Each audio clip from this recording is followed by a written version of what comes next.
मैंने बचपन में सुना था कि पैसा सब कुछ नहीं होता लेकिन बहुत कुछ होता है।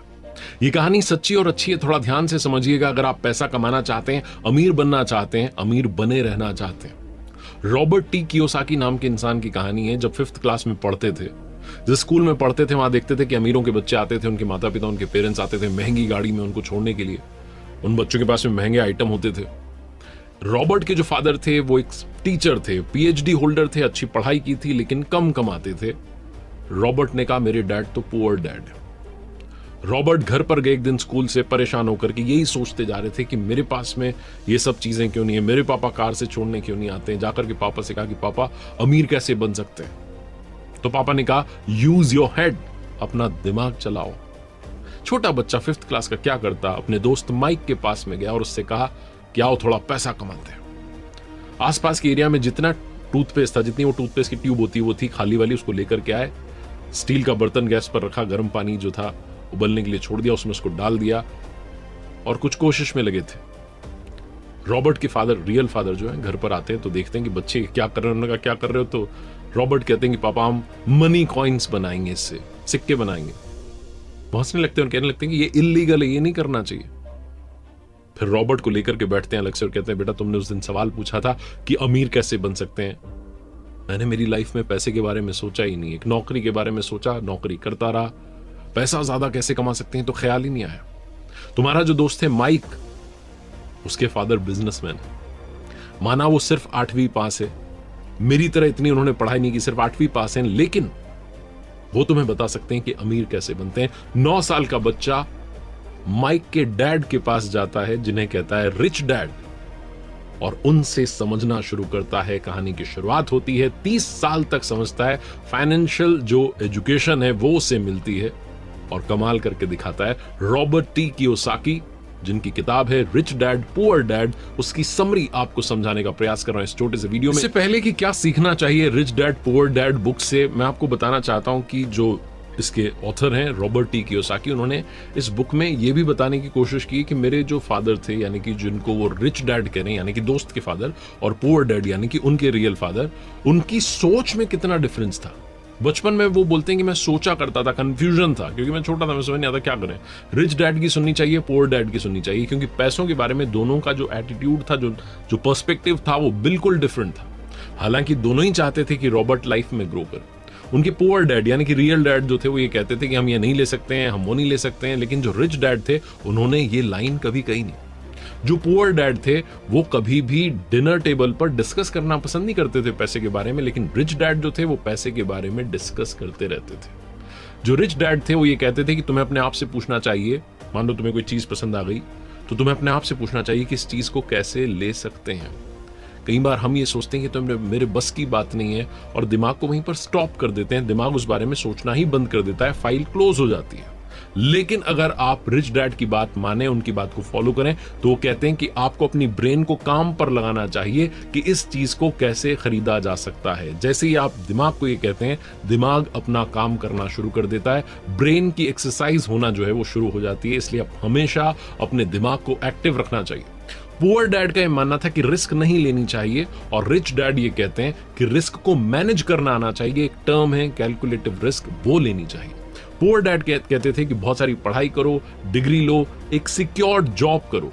रिच डैड कहते थे कि पढ़ाई करो और पैसा कैसे काम करता है वो सीखो।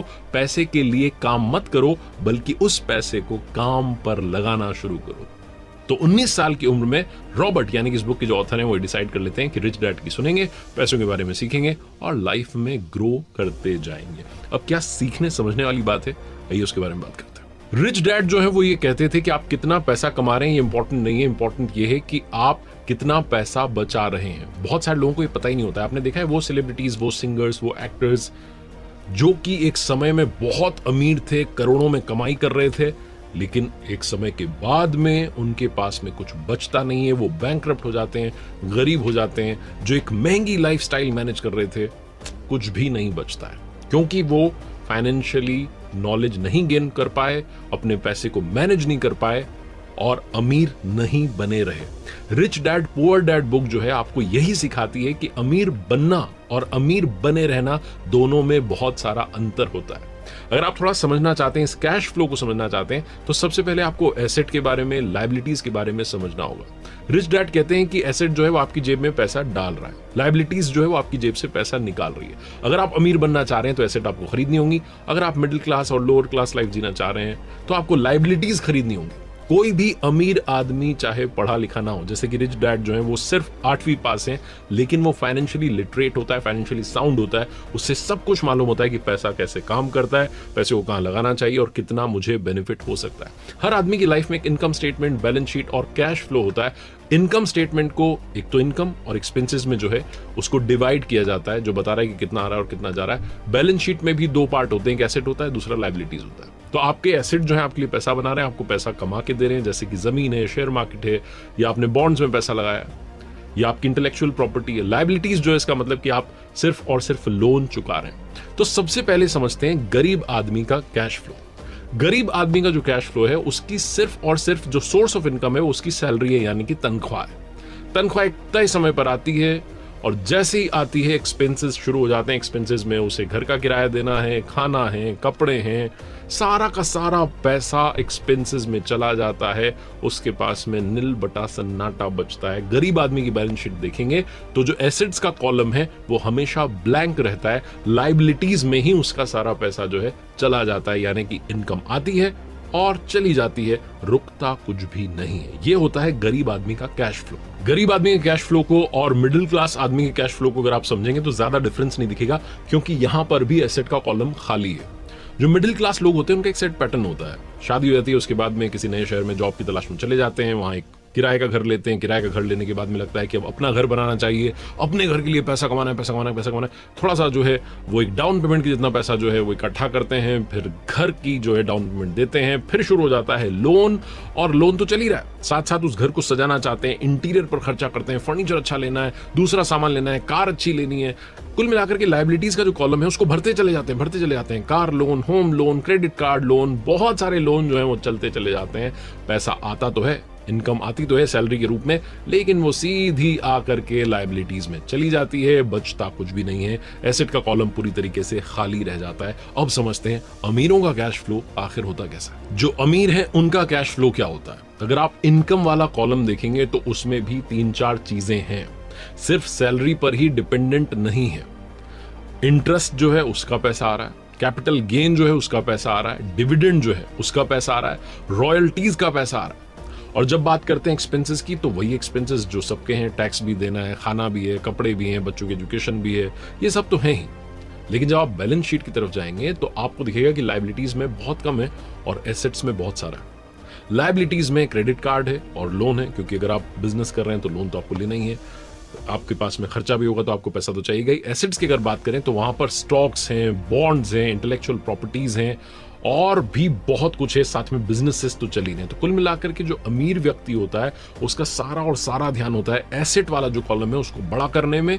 जो गरीब है और जो मिडिल क्लास है उनको लगता है कि लायबिलिटीज जो है उसमें आनंद है, थोड़ा बहुत पैसा भी बच रहा है तो कहीं और खर्च करते हैं, घूम कर आ जाते हैं, पैसा जो है ज्यादा से ज्यादा खर्च करते हैं, अपने पास नहीं रखते हैं। उन्हें उस पैसे का सही इस्तेमाल करना नहीं आता। अगर उनके पास में पैसा भी आ गया तो वो तुरंत उसे अपने पास से बाहर भेजना चाहते हैं किसी ऐसी जगह पर, कई बार तो बिना सोचे समझे डिसीजन लेते हैं और वो ऐसी जगह पर पैसा चला जाता है कि जाकर के फंस जाता है।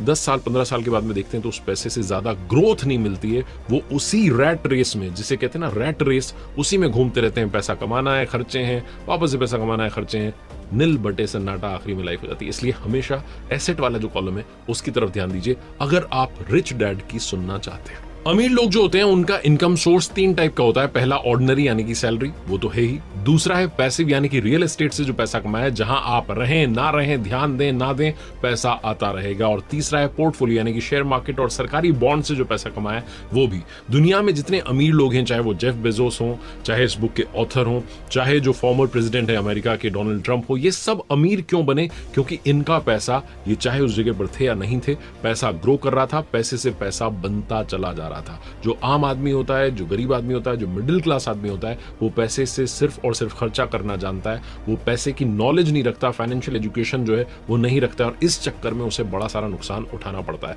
रॉबर्ट टी कियोसाकी किस्सा शेयर करते हैं, वो किस्सा मैं आपको बताता हूं। वो जो किस्सा है उसमें वो कहते हैं कि 1989 में मैं अमेरिका में जहाँ रहता था, उसके पास से एक जगह से निकल रहा था, तो मैंने देखा कि ज्यादातर जो घर थे उन पर सेल के बोर्ड लगे थे, यानी कि बिकने के लिए वो तैयार थे।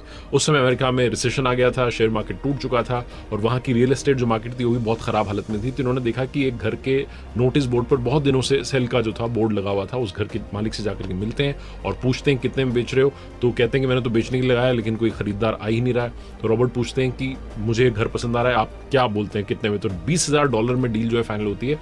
रॉबर्ट उस घर में किराएदार रख देते हैं, 2 साल तक किराएदार वहां रहते हैं। तब तक रियल एस्टेट का जो मार्केट था वापस से बूम पर आता है, वापस से ग्रो करने लगता है, और उस जगह की वैल्यू बढ़ जाती है। रॉबर्ट 2 साल के बाद में $95,000 में उसे बेच देते हैं, बहुत सारा प्रॉफिट भी होता है, और 2 साल में जब तक वो जगह वहां थी तब तक किराएदार रख करके वो पैसा भी बना लेते हैं। कुल मिलाकर के कहने का मतलब ये है कि पैसे से पैसा बन सकता है। ये जो रियल एस्टेट का जो बिजनेस है, ये रॉबर्ट टी कियोसाकी को समझ में आ गया और वो लाइफ में ग्रो करते चले गए। मैकडोनल्ड्स की बात करें तो मैकडोनल्ड्स सिर्फ बर्गर बेचकर के पैसा नहीं कमा रहा है, मैकडोनल्ड्स जो है वो पैसा कमा रहा है रियल एस्टेट में इन्वेस्टमेंट की वजह से भी, क्योंकि आज उनके पास में पूरी दुनिया में बहुत सारी रियल एस्टेट की प्रॉपर्टीज हैं। रिच डैड पुअर डैड में 3 कमाल की बातें बताई गई हैं। सबसे पहली, अर्निंग पर नहीं लर्निंग पर ध्यान दीजिए, क्योंकि लर्निंग यानी कि सीखना जीवन की प्रक्रिया है और ये अनंत तक चलती चली जाती है। आप जितना सीखेंगे उतना कम है। फाइनेंशियल लर्निंग बहुत इंपॉर्टेंट है, क्योंकि गलतियां होती रहेंगी,